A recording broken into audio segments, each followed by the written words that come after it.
Hey, hello, welcome to Open, the show that opens the Bronx and the rest of the world right to you. I am Daren, Jaime, and today we'll update you on what's happening in and around our borough and New York City. Coming up, we'll talk about one innovative beauty studio on how they're creating a transformation experience for all. And then after that, we'll introduce you to a festival that the artists involved and the profound impact of Kadeisha's poetry on the Bronx community. Then we'll move over and explore the challenges and complexities of navigating relationships within blended families. How does this co-parenting thing work? Well, we'll talk about that. And then finally, we'll learn about a new and exciting production exploring themes of displacement and migration through the powerful language of masks. So stay tuned because all this and much more is heading your way. Right now, we're officially open.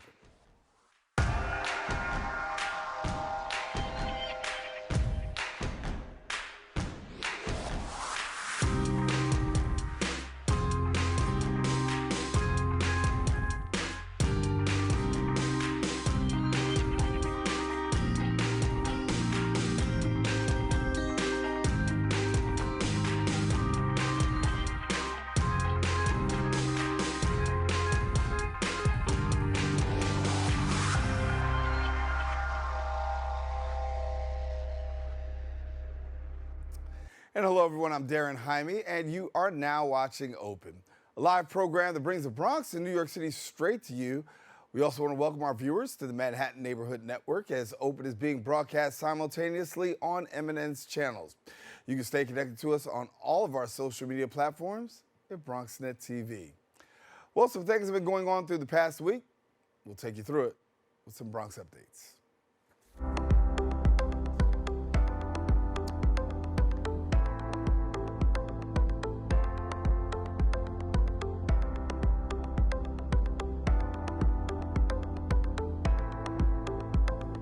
Well, we kick our show off with economic news. New York State taxpayers could soon get an inflation refund. New York State Governor Kathy Hochul announced a proposal to send checks up to about $500 back to taxpayers to address the high cost of living. Our BronxNet reporter Kevin Aline has the details. Governor Kathy Hochul announced a proposal for an inflation refund.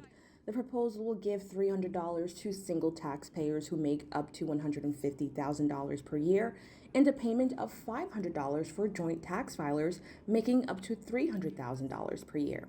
Leaders from around the city gave their thoughts. Governor Hochul's announcement today on this interest rebate that's going to go back to families is incredibly helpful, but it's vital, especially during the end of the year when families are struggling so hard to try to make ends meet and still meet the holiday wishes of their families. This announcement comes just at the right time. I know that BronxWorks, we operate a number of food pantries throughout the Bronx.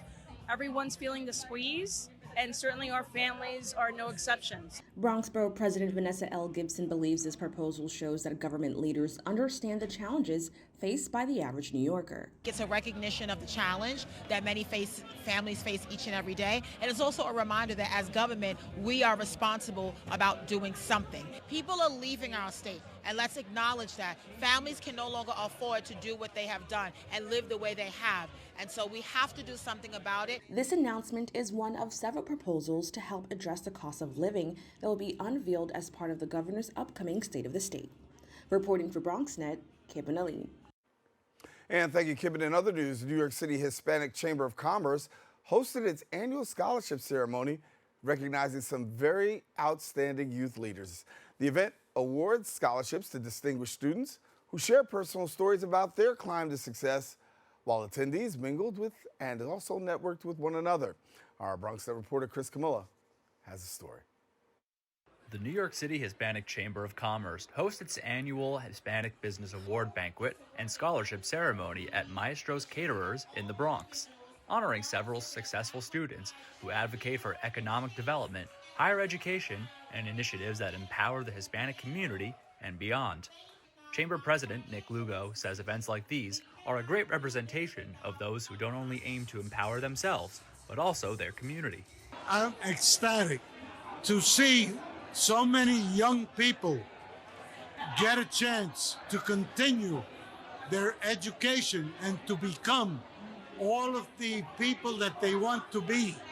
The big highlight of the evening is the presentation of scholarships to students in need of financial assistance. Over the past 18 years, the New York City Hispanic Chamber of Commerce has awarded hundreds of thousands of dollars in scholarship funds to students representing different accredited universities in the metropolitan area. Their mission is to represent and advocate for Hispanic businesses, projects, and leaders of tomorrow, as seen here, receiving their awards with beaming smiles. I want to take this opportunity to encourage people to pursue a higher education, because that's the only way to achieve socioeconomic mobility. I was very nervous, but I'm very thankful because education right now is very expensive. So having our community look out for us is outstanding. It's a dream of many parents to see their children pursue higher education. However, for many, it's an unobtainable reality. Bronx Borough President making a mention about what's being done to bridge the gap between those pursuing higher education and the available resources out there. Many of our students are food insecure, they are housing unstable, so they do need those wraparound services. And so the counselors, the professors, like everyone that's a part of the CUNY and SUNY system, we want to give them more support.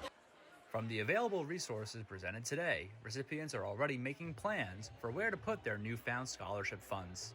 Well, I'm putting this towards my master's degree, which I'm working on now. So hopefully I'll get that in there and get it done as fast as possible. My tuition, and then hopefully transfer to a four-year school and apply for another scholarship to cover the fees for that.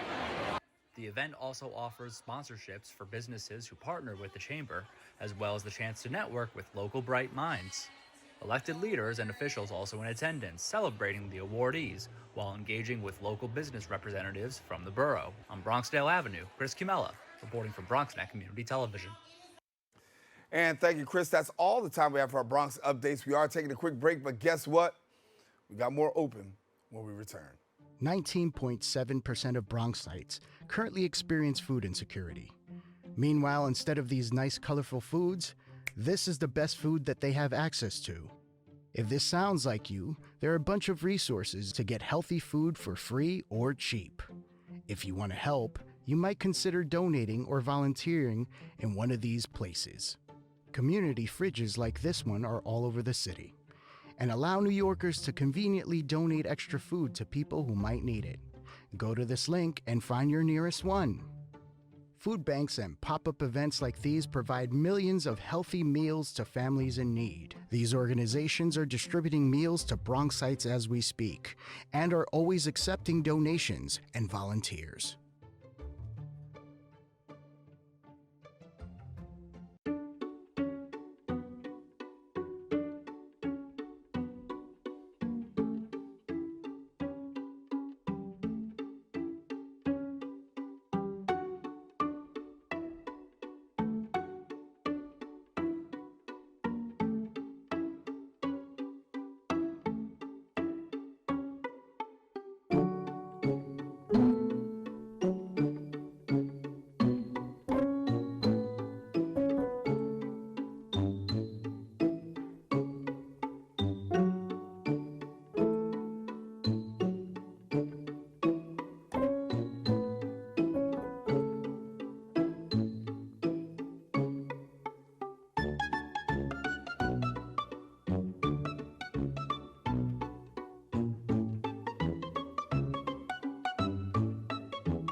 And welcome back. Classic Beauty Studio has been providing exceptional hair care as well as skin care services for the past 15 years.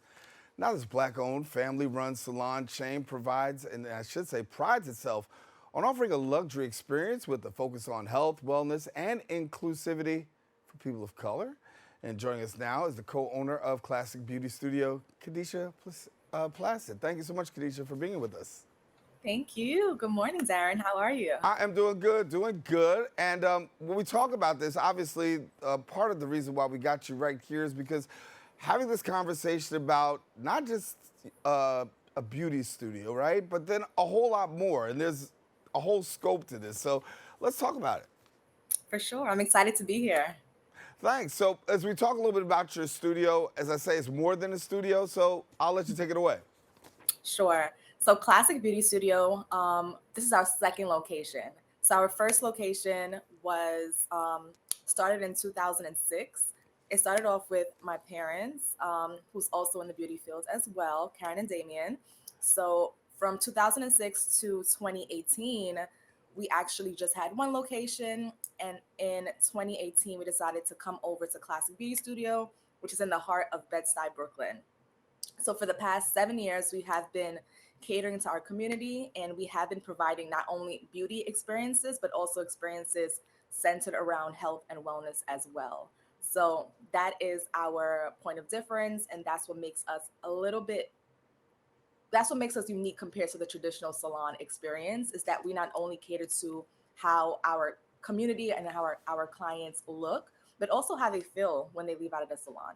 You talk about wellness, and I think that's a part of why we're talking to you today, right? Because you have this unique twist of bringing wellness to a beauty studio, right? So here it is. You're not just getting your hair, but you're really getting all these other assets that come along with wellness in bridging a gap. And so talk to me a little bit about that gap and what you really felt like you were accomplishing by bridging it. Absolutely. So when people hear wellness, of course, we're thinking holistically, like, for example, nutrition, health, and we're just thinking overall just how we can cater to our overall a better lifestyle. So what Classy Beauty Studio does is we're very intentional with the type of products that we use, with sustainability, such as like the water filters that we use. So we just make sure that the client overall, their health is centered. So we fill in the gap because traditionally at salons, you probably get like really good style or a very good like outcome as far as like beauty goes, which is important to us as well. But we mainly focus on how, like, the health of the hair or the health of the skin as well. We also provide facial services and lash services as well at the salon. So instead of just being like a traditional salon, we are like a wellness destination. So we really fixate on the clients, how they feel, like I mentioned, and that entails their health just being centered at the forefront. Yeah. You talk a little bit about health, but let me go back for a second and talk about this because yourself, psychology background, and then you also mix psychology and cosmetology. How do you interweave that into what we're seeing right now? Yes. So as we know, being a hairstylist is also, it follows up as being a built-in therapist as well. So we always joke around in the hair world is that we are also a part of the mental and emotional aspect of a client's life. So we just like from my background being in psychology, it plays such a huge part in being behind the chair, or even like how I interact with the clients, because I go a step further to really pan in on just how that client feels while they're getting their hair done, or how they feel while they're getting a skin treatment, or just being in the salon in general. So even stuff such as like the way the salon is laid out. We have a very open concept. We have a lot of light that goes into the salon. And it's also very white and crisp. So I know that that also just caters to a very zen oasis and just a very calm environment. So that all kind of just pans into like the overall experience when someone comes into the salon. Yeah. And you go beyond the salon, you have also another component, I should say, that you deal with, and that's called Women in Power. I want to give you an opportunity to share a little bit about Women in Power. Of course. So Women in Power it was birthed from my journey working behind the chair as a cosmetologist and also just being a salon owner. So after coming off of the pandemic, where a lot of people was isolated, we found that there was an absolute need to bring community together and just be able to talk about some of the topics that we were all facing, whether that be isolation, whether that be wanting to implement more like mental health or emotional health aspects into our regimen, or just working out and just like incorporating like Pilates or yoga or meditation. So I decided along with my team to come up with an organization that mainly focused on the overall wellness, specifically for women of color. So we found that a lot of our clients, because our demographic are women of color, we need it more than anyone else. So especially if you're the woman that's climbing the ladder, the woman that is like hustle and bustle, whether that be like CEO, corporate, or like domestic caretaker, we all need some form of wellness and community. So Women Empowered does just that. And yeah, we have events that we host all throughout the year, as well as different like resources that we implement. So yeah. Yeah. So you've been featured in a couple of places. I know Refinery 29, Essence Magazine. People have taken a look at your work and said, you're really making a difference. For you, what's the takeaway that you want people from the experience, from the business, from Women in Power? What do you want people to walk away and say? Yes, I want people to walk away and say that this salon makes me feel amazing, and that we are an inclusive experience. So, like I mentioned, we not only cater to the outward beauty, but mind, body, and soul is our mission. So, again, how you feel is extremely important to us, and we pay attention to both the details of how you look, but then also how it sets the tone for you to go out into the world. Right. And if somebody's watching and just joining us right now and saying, what kind of services does she provide? Just give us a quick rundown of the services you have.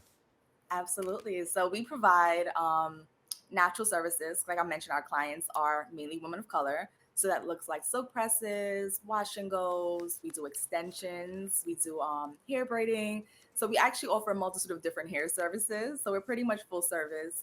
And then we also offer facial and skin treatments. We do have a separate area for that, so it's very private, and it gives more like a spa feel, and lash extensions as well. So it is not a traditional salon, it's a wellness destination. Okay, so before we go, I'm going to ask the question, what about the brothers? It's definitely inclusive, and we do have guys that come through. So whether that be for facial, or even like some guys, they come in, they have wash and goes, they have amazing curly hair, or even like braid services. We don't currently offer like haircuts, but we do offer haircuts at our primary location, which is in Canarsie. Good answer. I got you. Kadeisha, thanks so much for being with us. No problem. Thank you for having me. All right. And listen, if you want more information, go visit the website at ClassicSalonNYC.com. Also follow her and them on social media at Classic Beauty Studio. We encourage you don't go anywhere. Guess what?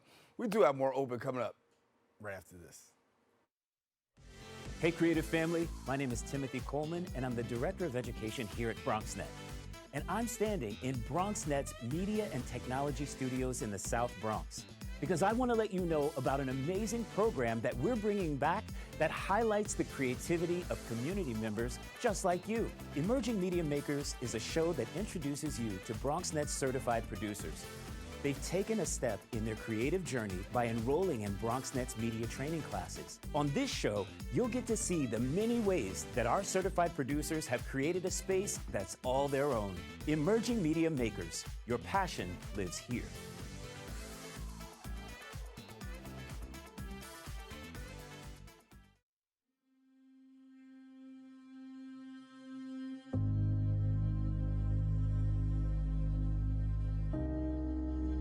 Only 57% of New York City high school students are college ready by their senior year.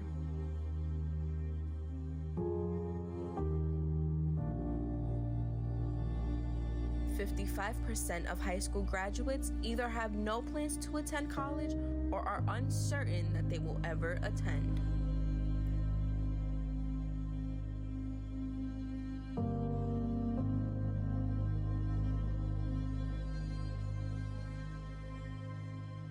"34% of young adults don't go to college because they can't afford it.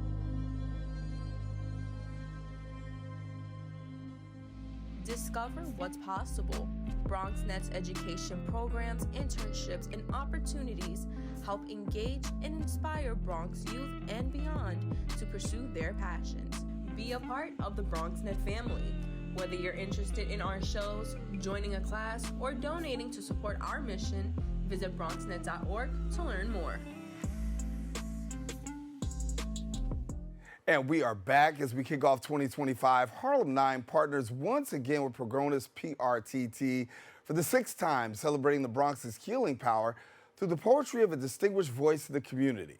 This year's festival will highlight the themes of empowerment, perseverance, and cultural identity, drawing inspiration from the dynamic work of a poet whose words speak to the heart of the Bronx.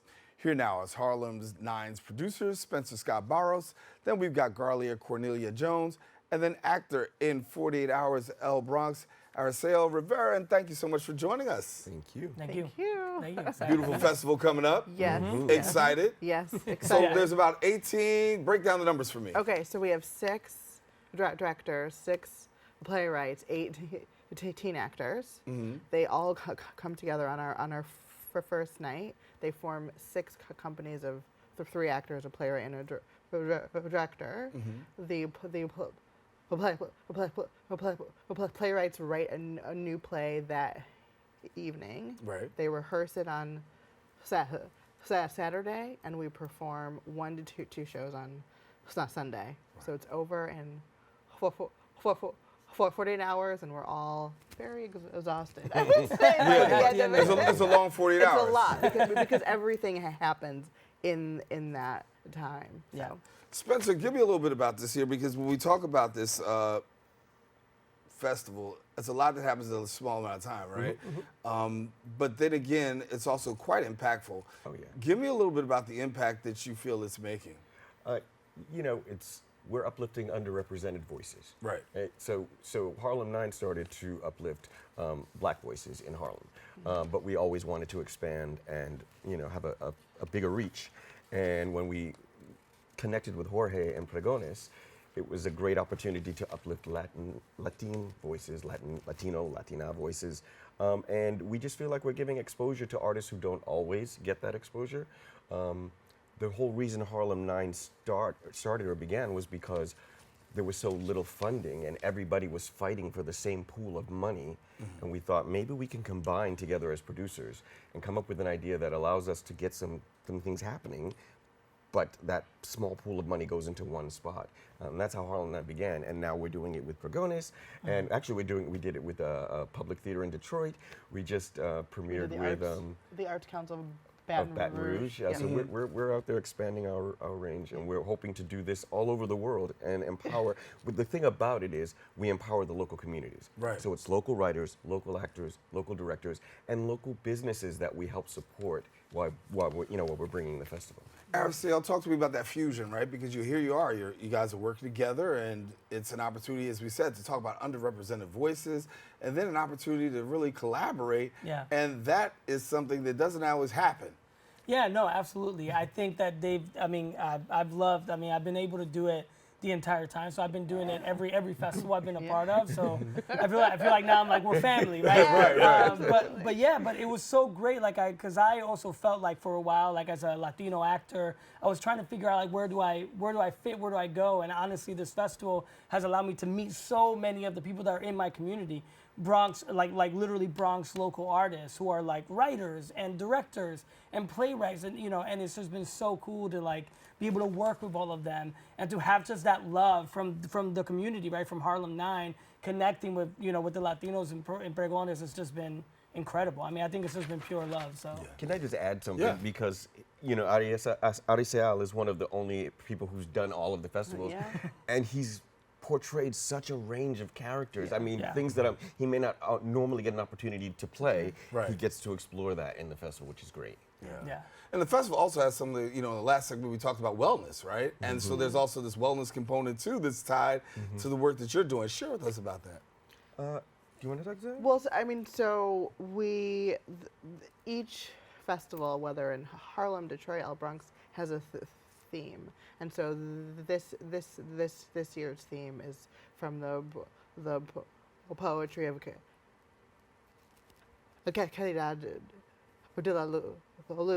Luz, and so she chose 6 poems that she thought would be really fun to turn into theater that have a range of themes, from women empowerment to police brutality, and also just focusing on life in the Bronx as well. But we want to tie it to the bigger theme of wellness. Like all of those things carry their own, wellness factors involved, and speaking to all of them speaks to how the people in the Bronx can navigate their wellness, mental health, physical health, etc. Right. So there's a big focus on healing and empowerment as well, right? I mean, and so you do want people to walk away being empowered, and that's a big and that's a big takeaway for you. What stands out this year as opposed to others? Says the one who's done it every year. You know what I'm saying? Well, I think it's exciting. It's exciting to like be able to use to have poetry be like the basis, because every time, like I said, every year is a different theme, and sometimes it's like I think one year there was like news articles based on something. It was rappers one year. So every time, like you don't know what the playwright is going to come up with and what they're going to do. But I think every time, I think what's been so lovely is that I feel like we're telling a story that maybe people haven't been told and they have experienced it. Right. So like you have an audience members in the Bronx listening, it's like, oh, I feel that, that's me, like I've been there. And I feel like that's what's been so powerful about it, to have Latin, you know, like Latin and, you know, and actors in this place be able to talk to, you know, their own community about like, we know this is what you go through, we know these are things that you experience. And so now getting like this Bronx, like, you know, a poet who has done so many cool things, to be able to use her words and create it is going to be, I think it's going to be amazing. Yeah. We talked about it a lot, but we didn't tell people where, and I want to get an opportunity to tell people where and when to catch it. So it's at Peregrinations PRTT Theater. It's 454 Walton Avenue. I think it's 454. I'll give it a It's second. on Walton Avenue. But yeah, it's right South Bronx, right over the bridge of the South Bronx. I think it's 454 Walton. Google it, boo. Google it. Peregrinations Theater. It's a beautiful space. It's a great evening. I will say that audiences, you know, the minute they come to see the performance, they see and start feeling the energy that the company has created over the course of those 48 hours. Right. Because they just meet each other on Friday, and by Sunday, we're a family, and the audience absolutely feels a part of that. So. And this is one of the first years we're doing two shows in the Bronx. In the Bronx, so we have a 6 p.m. and an 8:30, and they do sell out pretty fast. Yeah. So. And you do get, as we say, you get this crowd that comes out there. Oh, You're yeah. sold Absolutely. out. People are definitely checking you guys out. And then when they walk away, it's like there's this reinvigoration, if you will. Yes. Because I've talked to a couple people, and they've said that they really enjoy what they see, and they walk away like, you know, really feeling like ready to take on the world. Yeah. I didn't understand what ready to take on the world meant, but they explained it to me later on. Like they said, it's this empowerment, you know, of really just, if I go back at how the empowerment of just being able to walk away and walk knowing that you have power, you have love, you have peace, you have, and I was like, okay, this is some great work. You know, it comes to that saying, you can't be what you can't see. And when you see yourself on that stage represented, or your challenges on that stage represented, it does give you the feeling like maybe I can conquer this. Maybe there are other options for me walking away. So that's, I feel, where the empowerment comes from. Yeah, and we've been really fortunate to do it not just in this community, but around the country. And when we were in Baton Rouge over the summer, it was very focused on health. Right, it was on health disparities in that community. So all the 6 plays were very focused on what was happening in Baton Rouge and around health. So, that's something that we have. And walking away from it, also saying, listen, underrepresented voices now, right? Now we get a chance to represent. And as you walk away, Arisael, and you've represented, the hope for people that are watching. Yeah, I think for me, I feel like, I mean, there's a reality of like theater is supposed to be cathartic, and I think that there is catharsis there. There is like this feeling of like, yes, like this was said, it was said out loud, it was said in a safe space. And I think that kind of idea where you're able to do that, and sometimes it is just making us laugh our butts off about something. Sometimes it is something much deeper than that, you know? Like I said, we're gonna be dealing with some of those things like women empowerment or police brutality. Sometimes it's these hard-hitting issues, but I think what's so great is that there's always, for me, I think there's always joy. Is understanding that like, while there is pain, there's so much joy in like our community. There's so much joy in what we can do, and I think for me, theater is just one of the most beautiful ways to be able to share that and to do that with people.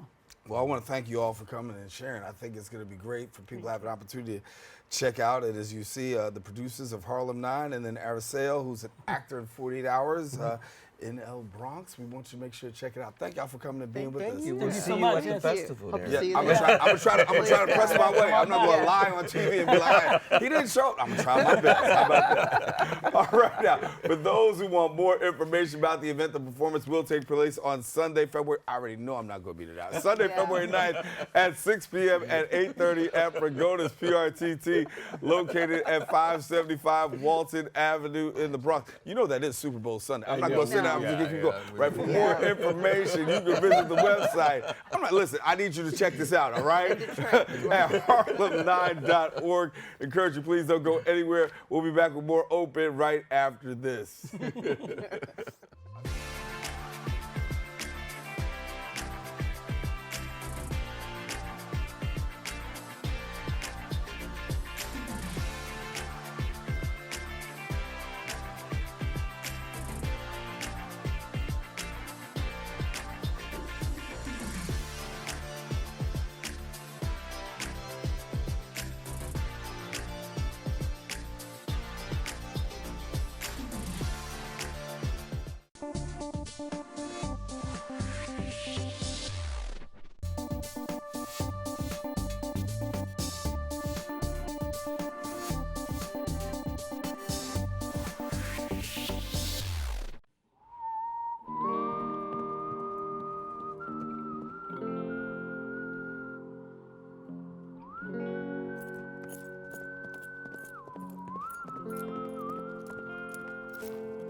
And welcome back. Navigating marriage to a partner with a child can be a delicate balancing act.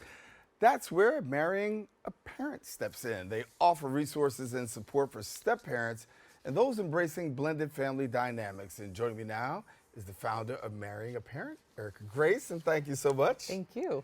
This is a topic that a lot of people deal with, right? Yes. And some people navigate it well, some people don't. Yes. So it's some big challenges, but you decided you really wanted to tackle it. Why? Because I entered into a marriage with someone who had a child, and I didn't know what I was doing. I went into it extremely blindly, and going into it that way left me just with many blind spots that ended up leading to the ultimate demise of the marriage. So I started writing the book as a stepmom, and then concluded and finished writing the book as a solo mom, and said, you know what, let me bring this all together and write a dating guide for people who are dating a parent, marrying a parent, and dating as solo parents. So let's get into it. Okay. All right. So if I'm dating a parent, right? What are some things I should know? So first, you want to make sure that their relationship with their co-parent or their child's other biological parent has peace, has boundaries. You want to make sure the person that you're dating has parenting time set already, that there's financial obligations that are taken care of, so that you come into this being a partner to this person, helping them raise their child, but not necessarily that main person for the child. You want to meet that person's other biological parent before you jump in and meet their child. There are just certain boundaries that should be in place before you dive head in and fall in love. And yeah, a lot of people don't do this. Recipe for disaster. It is. Yeah. It is. And so I think about blended families, and I think about how complex it is. It looks very easy, but the reality is there's a lot of work. It is. And for yourself, talk to us a little bit about your journey and how rough it was navigating those waters. So I came from your traditional nuclear family. So when I met this person that had a child, it was automatically, we love this little girl and, you know, we spread love throughout the family. But there's a whole other adult involved, and that's her other biological parent. So, you know, her morals and her rules and how she feels about raising her own child come into your union with your partner. And so if you don't know that person very well, and you don't set boundaries in place, and you don't know the things that make their unit work before you come in, it'll blow up. Yeah. Mm-hmm. I'm gonna take you to the area of co-parenting. So co-parenting is huge. Many people, millions are doing it right now. How do you maintain that healthy friendship, the boundaries, and still be able to co-parent? I think you have to set boundaries first, and they have to be very strong boundaries. You cannot move the goalpost. The children come first in that. So you have to maintain some type of relationship where you communicate in a cordial way. You may not be friends with the person at first, or ever, but you try and be cordial because your kids deserve some peace, and just communicate however that is. If text is best, they have new apps through the courts where the court can determine if the tone in your text is off. So if you have a tumultuous relationship with an ex, go that route. Court agreements are out there a lot, you know, and they help to really set boundaries and keep boundaries in place. Talk to us about how they really can navigate that rough side that so many people deal with. Yeah, you know, the courts are tough because they don't know the internal dynamic of that family. Right. They're seeing the two people at their worst. So if you are able to navigate that dynamic between each other, great. Have a settlement agreement, be open. Sometimes your marriage may have not worked out, but it doesn't mean they're a bad parent. But once the courts are involved, you're leaning in on them to make decisions for you. Yeah. So your app called a movement, right? You got a movement going on. Yeah. So talk to me, how do you feel this movement is really moving? Yeah. So we're talking about things that are uncomfortable. Right. You know, it's for men and women. And so sometimes when you're a woman speaking on behalf of or for men, women who might be in not so great co-parenting relationships aren't happy about that. Or if you're speaking for the women, it's automatically gets polarized. But we have children involved. We want to make sure they're happy. And then you want to make sure each individual is happy as well and in a peaceful situation. So we open up dialogue to ask about what your relationship was maybe with your step-parent or how hard it is being a stepmom or stepdad. And people often comment in my DMs and then I'll bring it back to a story without their names because it's really personal for them. Talk about being really personal. You're pretty upfront about the fact that you had to deal with infidelity in your relationship. Yeah. How that actually shaped your relationship. Yeah. And your ability to actually speak about that. Yeah. How'd you get through it, I guess? Writing this book. Really? Yes, I started this book in my marriage because I didn't know what I was doing as a co-parent or as a stepmom. I interviewed adult stepchildren to get their viewpoint to say, okay, this is how I can navigate this and be a great stepmom. But, you know, things happen and you don't publish the book, and then 7 years later or 6 years later, my ex-husband ended up having an affair with my stepdaughter's mom, and I was just like, okay, what happened? How did we get here? And that's how I was able to pretty much write the meat and potatoes of the book, which was like, there were no boundaries. I ignored flags. Here's what you can do if you're dating someone with children so you don't end up here. Right. And for people who want to get the book, how do they go about doing that? Marryingaparent.com. It's a parent with 2 P's, or Amazon, Barnes & Nobles, wherever you buy books. Yeah. Biggest advice that you can give after having your personal experience and then hearing the experience of others? Be able to put yourself first. It's okay. Even as a stepmom, solo mom, dad, put yourself first so that when you start to date, you make room for that new person to come in. Make sure there's boundaries around all your relationships with everyone in your life, and be able to communicate when you don't feel right in a situation, and make sure the person that you're communicating that to, especially if it's a spouse, is hearing you, taking that in and making changes. You know, step-parents have a unique role in the life of a child, Yeah. and sometimes it can be smooth sailing, and then sometimes it can be very, very tricky. What advice do you have for somebody out there that may be a step-parent that may be navigating some tough waters, right? Maybe it's not acceptance by the child, maybe it's, you know, the child's biological that's deal. You have all different kinds of components to deal. What advice do you have for step-parents? Read the book. Right, Definitely right, read the book. Communication and community was helpful. Mine was, I was talking to other step-parents, that was helpful. But I think as the Marrying a Parent platform and the collective grows, it's biological parents and people who are coming into the relationship with a child, being able to listen and understand what other step-parents are going through so that they can hear. A lot of times you just don't, it's not registering to you that your partner is feeling like they're separate from you and your stepchild, or from you and your stepchild, or you and your biological child. Feeling like their other biological parent is angry at you all the time when you just want to give love or help. And it's also knowing when to step back. Mm-hmm. You are supposed to be just giving the assists to your partner, not necessarily parenting that child so much. Right. On your own. So, you talked about red flags earlier. Mm-hmm. What are some of the most common red flags that we're seeing that maybe people aren't paying attention to? You should not be meeting your potential stepchild or your partner's child before you meet their parent, their other biological parent. That was a mistake that I made.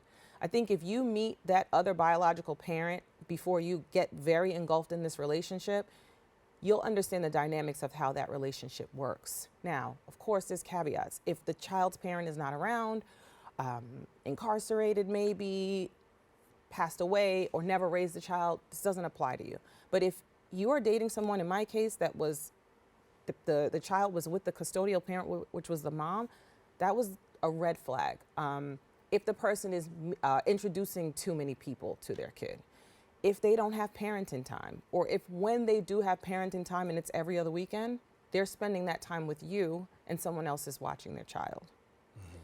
If they are not contributing financially to their child, those are things you should step back, let them get that in order. I'm not saying don't date the person, but let them get their business affairs in order before you jump into that relationship with them. The last one was huge, talking about the financial support. Yeah. And there's a lot of people out there that just don't support their child, right? Mm-hmm. But then yet and still, other people will maintain a relationship and find out later on that, listen, the relationship either ends in a detrimental way, right? So how do you get through that piece? Because that piece is something that you just can't walk away from. And it's hard to walk away if you also too if you love somebody, but then it's not so. That's why you're here. Because I'm like, listen, you know, if you can't take care of your child, I mean, I don't know if I really want to be with you. Absolutely not. Right? Absolutely not. You know, I would say to any custodial parents, whether you're a mom or a dad, don't be a martyr. If your person is not financially providing for their child, make sure you go the route. You have to go the court route. It's the last way you want to go. But it's not your job by yourself to take care of your child. Mm-hmm. That's A.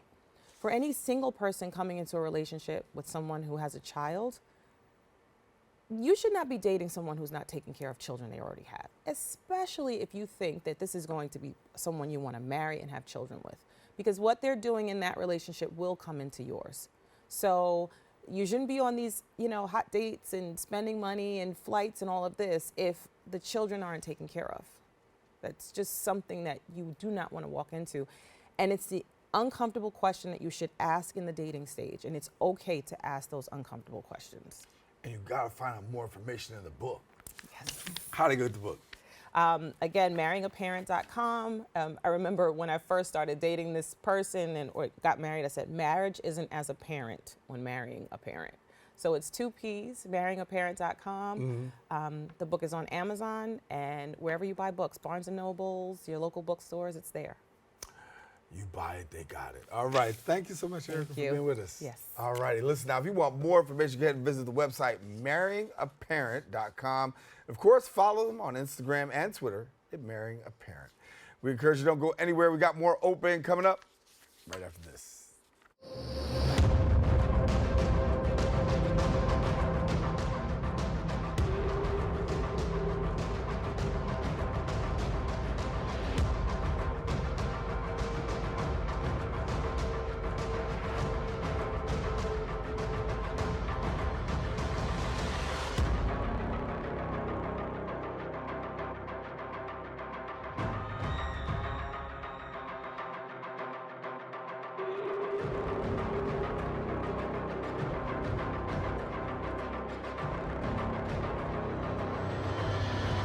What's up, creative family?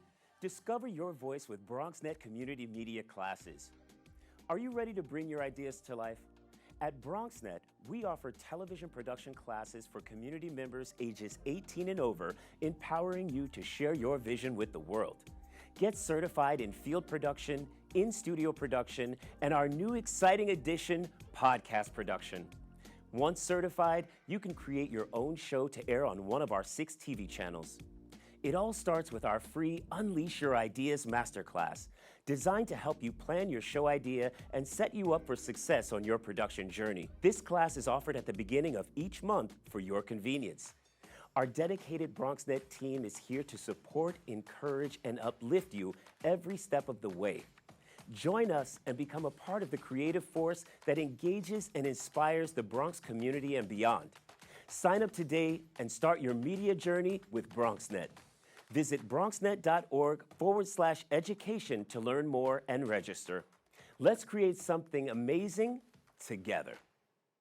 And we are back. Peregrinations is a wordless play exploring the powerful themes of displacement as well as migration, the original music, sound design, and performance. Now, the production features an ensemble of talented artists who bring to life the journey of wandering, both literal and metaphorical, through the use of masks. And here now to share is Peregrinations Outside Eye director Blake Habermann, and then also performer Duane Cooper. Did I get that right? Habermann. Yeah, I knew it. It's okay. I knew it. As soon as I said it, Happens I to turned everybody. right. I'm so busy worried about Peregrinations all day long, and then I mess up on the name. Not a problem. Took all the brain power. It's a goal. You felt me right. It's more important. The title's more important than my last name. Listen. So for those who don't know about Peregrinations, give us a little walkthrough. Yeah, so it's an original wordless play that makes use of a mask form that are called larval masks. Mhm. They come from Switzerland. They originate in winter carnival performances in Switzerland, and they were taken by a French theater teacher named Jacques Lecoq and used as a training tool for physical actors. So they're actually significantly larger than a human face, and they're all kind of uniquely shaped. So they call them larval masks because they're somewhere in between a human, an animal, a fantastical figure, and a creature. Mhm. So we thought they were a perfect metaphor to explore displaced peoples and displaced identities and what we are forced to take on when we arrive in a new place. So without a mask, you take on displacement. With a mask. With a mask, I should say. With a mask, you take on, without words, I should say. Without words, yeah. You take on displacement. And as not only do you take on displacement, you also take on migration. How hard is it? Incredibly, if you're not familiar with the language, Right. especially. Ideally, though, it allows you to relate more. You know, you're not as focused on a person's facial expression. You get to see a body experiencing something, and ideally, you get to put your body in that space, put your face on the mask. Mhm. But again, it's a tricky language to use for those unfamiliar, but ideally, it allows you to focus more on images, the image that you're seeing, and I hopefully give you a feeling. Right. There's this emotional tone, Mhm. and then there's also trying to be objective. Yes. And there has to be this balance. Yes. Hard? I mean, so the majority of the cast are immigrants from different backgrounds. Right. We also did interviews with immigrants, some coming from the Middle East into Europe, some coming from Central America into the United States, some of whom immigrated quite young, some of whom immigrated quite recently. So we did a lot of deep, real life research to try to gain the inspiration and that kind of objectivity to create the images that we're using. And so we like to think of it as a poetic interpretation of reality. So we really grounded ourselves in true immigrant experiences, both within the cast and with our interview subjects, and then taking those experiences and trying to essentialize them, universalize them, and find the movement and the images and the dynamics that evoked those emotions that we had experienced. You also have live sound and original music, right? That fuses in. And talk to me about how that works out for you. I know for me as a performer, once I step on stage and hear the music, it puts me in a very specific place, and it allows me to get comfortable and feel what is happening in the scenario I'm presenting. And I think it's a great tool for the audience as well. You know, music is the universal language. Right. So as an audience member, if you're not necessarily sure what you're seeing on stage, the music allows you to have a feeling about what you're seeing on stage. My question today is, what do you want the audience to take away? I think I want people to, as Duane said earlier, place themselves, see themselves, identify themselves. I think the Harlem Nine said it so well earlier, that we see what we want to be, or we see our experience placed on stage in a way that we haven't before, and causes us to think differently about how we view people who come from other places. In our country right now, there's a lot of negative feelings towards people who are coming from other places, as if they're coming here to take things away or prevent us from living our fullest life, as me speaking as a native-born American. But really what they are doing is bringing themselves and their culture to add and enrich the experiences, and that's such a deep part of our historical formation in this country, and we want to continue to respect and accept people as they arrive in all their forms, with all their struggles and all their hopes and aspirations as well. Just to add to that briefly, a sense of community as well. We want people to walk away feeling that they're not alone. Right, because someone else. You kind of hit on what I was talking about, because when I think about what I was going to ask, I should say, because what I was thinking about the times that we're in, and we understand what it looks like for immigrants and migrants, and the scrutiny and the stereotypes and the bias that continues to go on. But your work comes out at a seminal time. And so what do you feel is going to be the response, given the fact that you're coming at a seminal time when, in the eyes of many people, this is much needed? Yeah, I hope it inspires people to action and to identification and to empathy. Really, at the end of the day, that's what theater is there to do, is to create a collective sense of empathy and shared identity with immigrants, with native-born people, and with the myriad of experiences, because every immigrant has their own story, their own version, their own struggle that they've gone through to find themselves here, to stay connected to where they come from. And so I think it's to really try to foster a collective sense of empathy, which if there's one thing that we might need now, I think it's, let's start with that. Right, we can right. get better policies from that base. But I'm hoping for that kind of emotional connection. And understanding as well, a deeper level of understanding of the situation. Even though we might not provide any answers concretely, hopefully you're walking away feeling like you understand what a person is going through, or understand what you're going through personally a bit more. Right. How do you feel being that person that's also that billboard, if you will, for a deeper conversation and having people to look at migration? I mean, you are that. You're the face, right? One of the faces. Right, one of the faces. Right. So one of the faces. That feels great. But you're standing in front of me, so the face right now. Right. You got a good That face. feels That's why we great. put it That up there. feels great. If it brings people in, if it attracts a bigger audience for us, then I'm 100% on board with it. Yeah. And it feels nice to, it's always an icebreaker. Like, oh, I saw you on the thing, so then let's talk about what did you see, or what do you think the show is about? You know, it's a great icebreaker, and yeah, hopefully it brings more people in. Yeah, the arts is always one of those things that unifies people and gets the conversations going, and so it's pretty huge. The collaboration piece, you know, Harlem and I talked a little bit about collaboration. Yeah. Talk about the collaboration on your end. Yeah, so the piece is fully devised by the ensemble. So we didn't have a script when we started out, and we barely have a script now. But so we're writing and staging and developing almost simultaneously. Our composer was with us in the room from the beginning, so she was creating the sound at the same time as we were developing the movement and developing the unfolding sequence of images that we were going to use. Some of which are very narrative, some of which are much more abstract. So you kind of are what we call, writing on your feet. So Right. there's a lot of sitting down and talking and figuring things out, and then you get up and you start to create and you start to look. And I was originally a member of the performing ensemble, then shifted into this role just to have somebody to kind of direct traffic primarily. But so that process entails, I think, a really deliberate interrogation of the material, because you're not working with a piece of written text that you say, okay, well, this is what happens, so this is what we have to stage.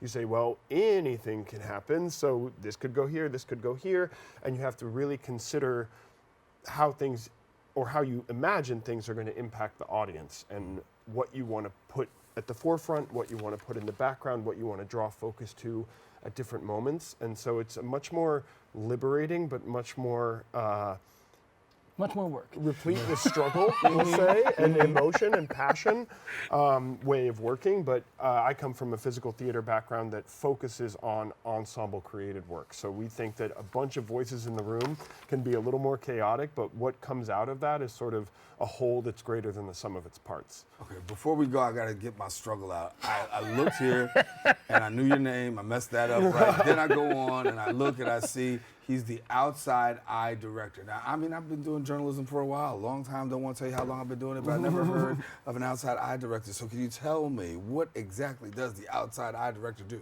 Well, again, it's more of a facilitator for the ideas of the ensemble. So we work in collaboration. A lot of people are making propositions. Maybe they're creating little pieces in a small group or a little solo piece.